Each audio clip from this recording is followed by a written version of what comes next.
Hello guys, welcome to my YouTube channel Nursing Education. Today we will discuss about cancer. Cancer की study को oncology कहते हैं.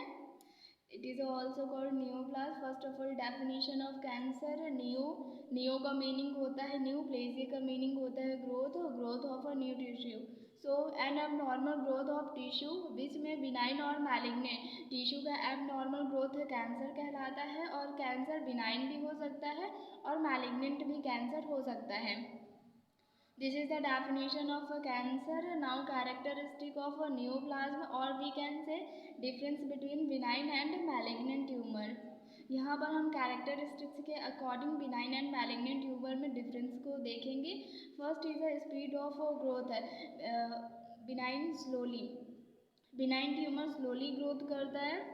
Malignant tumour rapidly grow करता है. Second is the mode of growth.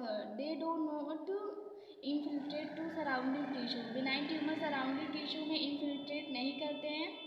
They do it. Malignant tumour surrounding tissue में infiltrate करते हैं. Third is a capsule.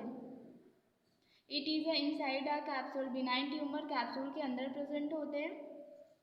It has a no capsule. Malignant tumour में capsule present नहीं होता है. Fourth is a cell. Differentiate to cell. Benign tumour को normal cell से differentiate किया जा सकता है. Malignant poorly differentiated. Malignant tumour को नॉर्मल सेल से डिफ्रेंशिएट नहीं किया जा सकता.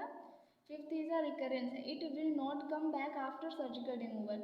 बिनाइन ट्यूमर को एक बार सर्जिकली रिमूव कर देने के बाद यह फिर से नहीं होता है. इट में कम बैक. मैलिग्नेंट ट्यूमर को सर्जिकली रिमूव कर देने के बाद यह फिर से भी हो सकता है. Six is a metastasis. Metastasis का मीनिंग होता है इसमें कैंसरस सेल ट्रांसफर हो जाती हैं one place to another place of body. Never occur means कि बिनाइन ट्यूमर में मेटास्टेसिस देखने को नहीं मिलता है. Commonly occur. मैलिग्नेंट ट्यूमर में मेटास्टेसिस कॉमनली देखने को मिलता है. Seven is a prognosis. Good prognosis if surgically removed. Benign tumour को सर्जिकली रिमूव कर देने के बाद इसका प्रोग्नोसिस गुड होता है. Depend on the cell and spread of disease.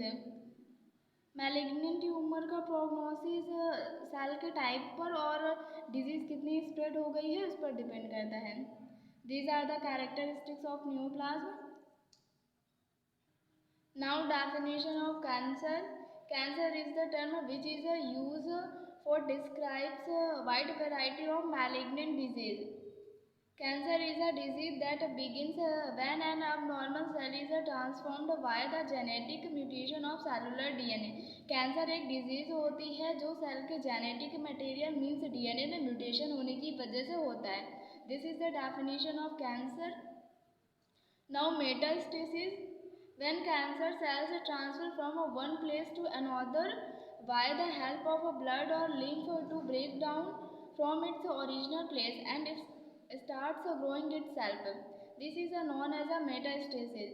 जब कैंसर सेल्स एक जगह से दूसरी जगह ब्लड लिम्फ के थ्रू जाती हैं अपने ओरिजिनल प्लेस से ब्रेक डाउन होकर और ग्रो करने लगती हैं उसे मेटास्टेसिस कहते हैं. This is the definition of metastasis. इसमें कैंसर सेल्स अपने ओरिजिनल प्लेस से ब्रेक डाउन होके बॉडी के अदर प्लेस में जाती हैं ब्लड और लिम्फ के थ्रू और अदर प्लेस में ग्रो करने लगती हैं. This is the definition of metastasis.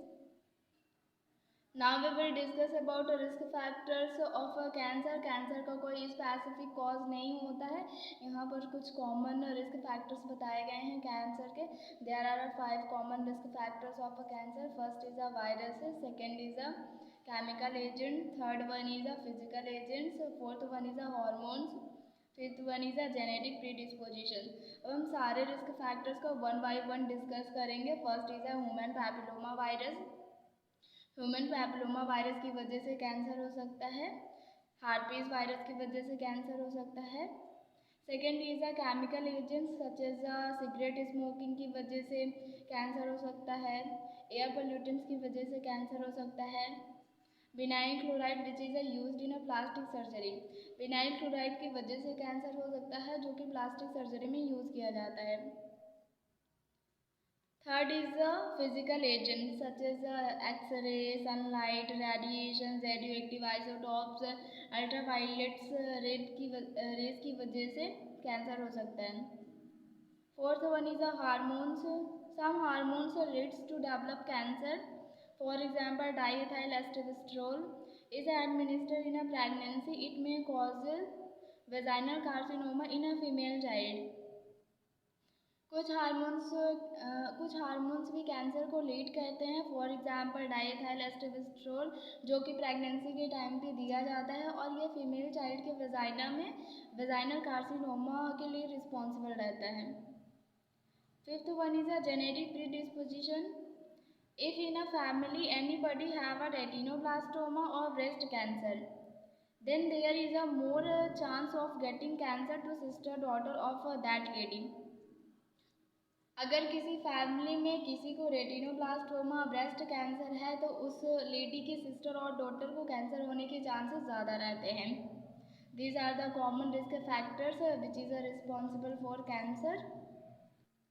Now we will discuss about characteristics of cancer cells. First is the never a cancer cells divide और multiply in a normal manner. Cancer cells कभी भी normal manner में divide और multiply नहीं होती है. Second is the cancer cells and its nucleus are usually large in a size. Cancer cell और उसका न्यूक्लियस नॉर्मल सेल और उसके न्यूक्लियस से ज़्यादा बड़ा होता है. Third one is the cells are different in a size and shape. Cancer cells का size and shape normal cell से अलग होता है. Fourth one is they make space and take nutrition from host and do not give anything in a return. Cancer cell host से nutrition लेती है और वहाँ पर रहती है, लेकिन इसके बदले में वह होस्ट को कुछ नहीं देती हैं. Fifth one is they are very adaptable to continue the growth and compress the normal cells. Cancer cell बहुत ही ज़्यादा अडाप्टेबल रहती हैं और ये ग्रोथ के लिए और ये नॉर्मल सेल को कंप्रेस करती हैं. Sixth one is metastasis is a normal layer. Metastasis देखने को मिलता है कैंसर सेल्स में. These are the some characteristics of cancer cells. Now we will discuss about clinical manifestations of cancer cell. इसके लिए एक की टर्म दिया गया है, that is the caution of से stand for a change in a bowel and bladder habits. Cancer patient के bowel and bladder habits में चेंजेस देखने को मिलते हैं. A stand for a sore that does not heal. सोर का meaning होता है लाइक वुंड कोई हो गया तो वह ठीक नहीं होता है. You stand for unusual bleeding और डिस्चार्ज. कैंसर पेशेंट में अनयूजुअल ब्लीडिंग और डिस्चार्ज देखने को मिलता है. टी स्टैंड फॉर थिकनिंग और लंप इन अ ब्रेस्ट और एल्सवेयर. थिकनिंग देखने को मिलती है और लंप देखने को मिलता है ब्रेस्ट में या अदर जगह पे भी देखने को मिल सकता है. I stand for indigestion dysphagia means difficulty in swallowing. Cancer वाले पेशेंट में इंडाइजेशन देखने को मिलता है, मीन्स डाइजेशन में उनको प्रॉब्लम होती है और स्वैलोइंग में भी डिफिकल्टी देखने को मिलती है. O stand for obvious change water and mole के साइज में चेंजेस देखने को मिलते हैं. N stand for nagging cough और हॉर्सनेस. नेगिंग कफ देखने को मिलता है कैंसर वाले पेशेंट में. You stand for unexplained weight loss. Unexplained wait loss होता है कैंसर वाले पेशेंट का. P stand for pernicious anaemia और कैंसर वाले पेशेंट में पर्नीशियस एनीमिया देखने को मिलता है. अदर सिम्टम्स है, इसके अलावा कुछ अदर सिम्टम्स बताए गए हैं कैंसर वाले पेशेंट के लिए. Manifestations are related to system affected and degree of disruption. Some symptoms are anaemia देखने को मिलता है, वेट लॉस होता है कैंसर पेशेंट का, एनोरेक्सिया मीन्स भूख नहीं लगती है पेशेंट को, पेन होता है, वीकनेस होता है, dysphagia means difficulty and swallowing, blockage होता है, एक्सेस एड्रिनल स्टेरॉइड हार्मोन का प्रोडक्शन देखने को मिलता है. This is all about cancer. Thank you so much. If you like my video then like, subscribe and share my channel.